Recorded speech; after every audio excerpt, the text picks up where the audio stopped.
Hello friends, welcome back to another mini blog. आज के सकाले ब्रेकफास्ट আমাদের বাড়ি থেকে এসছে। এখন আসছি আমি বোনের ছাদে।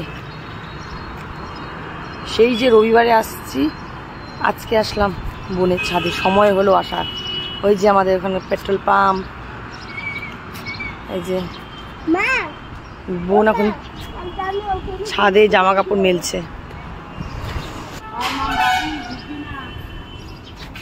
বোনদের ছাদের এটা এক পোর্শন, এক পোর্শন, আর এই সাইডে আরেকটা সাইড আছে।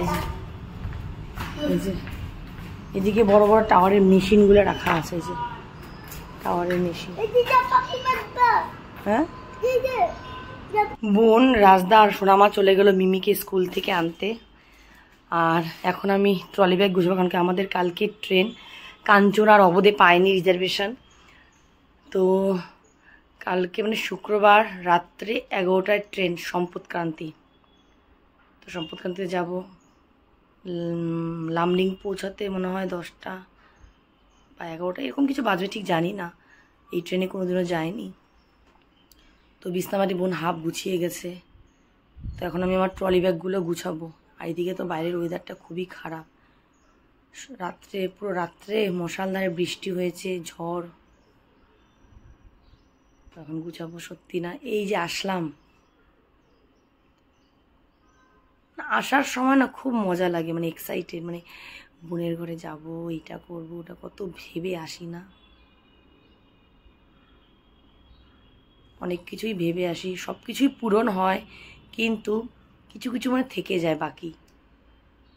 এই যে প্রতি বছর আসি, ভাবি মিমিকে আর সোনামাকে নিয়ে যাব পার্কে। পার্কে যখনই ভাবি নিয়ে যাব, মানে আজকের দিনে পার্কে নিয়ে যাব, ঠিক বৃষ্টিটা হয়। আমি যতবার আমি দেখছি, আমি পার্কের কথা বললেই বৃষ্টিটা হয়। ভেবেছিলাম আজকে সোনামার মিমিকে পার্কে নিয়ে যাব। এটা আজকে বৃষ্টি, তো পার্কে যাওয়া যাবে না। তো পার্কে বৃষ্টির মধ্যে গেলে কাদা কাদা, বাচ্চা যেহেতু না, জল জমে থাকবে এখানে। কিন্তু রৌদ্র ভালোভাবে ওঠেনি। তো দিবাকরও না করলো যে নেওয়ার দরকার নেই, ছাড়ো, মেয়ে তো পার্ক অনেক চড়েই। তো গুয়াহাটি গেলেও পার্কে যাওয়া হয়। আর কি পার্কে ওই সিস, স্লাইডিং, দোলনা, ওগুলোই তো আর কি। বলো বাদ দাও, ছাড়ো।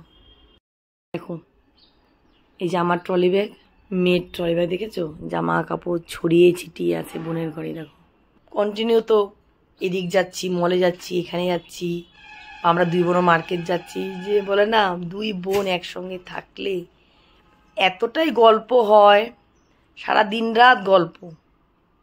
চলে গেলে তো আবার কার সাথে কার দেখা না, আবার কবে দেখা হবে। কারণ মিমিদের যখন সামার ভ্যাকেশন হবে, আমার মেয়েদের সামার ভ্যাকেশন ওই টাইমে হবে না। কারণ মিমিদের মে মাসের 22 তারিখ থেকে জুন মাস অবধি, 22 তারিখ এরকমই সামার ভ্যাকেশন। আর আমার মেয়েদের জুলাই মাসে, পুরো গোটা জুলাই মাসটা 1 মাস সামার ভ্যাকেশন। মানে মিমিদের স্কুল খুলে যাবে, আমার মেয়ের সামার ভ্যাকেশন শুরু হয়ে যাবে। তো আমাদের সাথে মিমিদের কোনো দিনই মিলবে না। কি করব, দূরে বিয়ে হলে নেই একটা কষ্ট। যদি কাছাকাছি হতো, কি করব, এই যে কপালে যা লেখা আছে তাই তো হবে।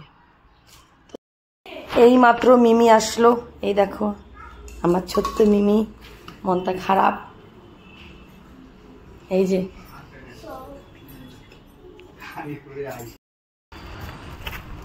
এখন আমরা যাচ্ছি মার ঘরে আজকে দুপুরের খাওয়া খেতে। এই যে সোনামা, এই যে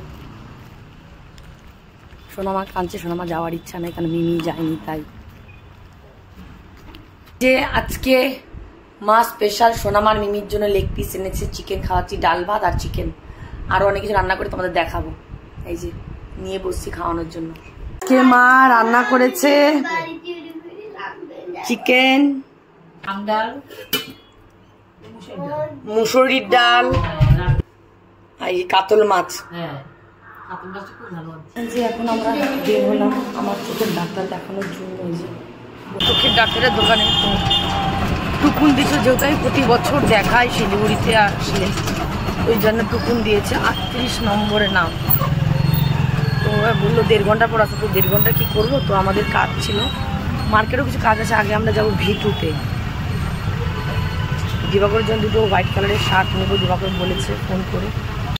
V2-তে দিবাকরের হোয়াইট কালারের শার্ট পাইনি, তাই ওখান থেকে বেরিয়ে আসলাম এম বাজারে। এই যে দিবাকরের জন্য দুটো হোয়াইট কালার শার্ট কিনেছে, এটা ফুলাতা আর হাফাতা। মানে ঘরে ওর হোয়াইট কালার শার্ট যে কতটা আছে মানে অগুন্তি।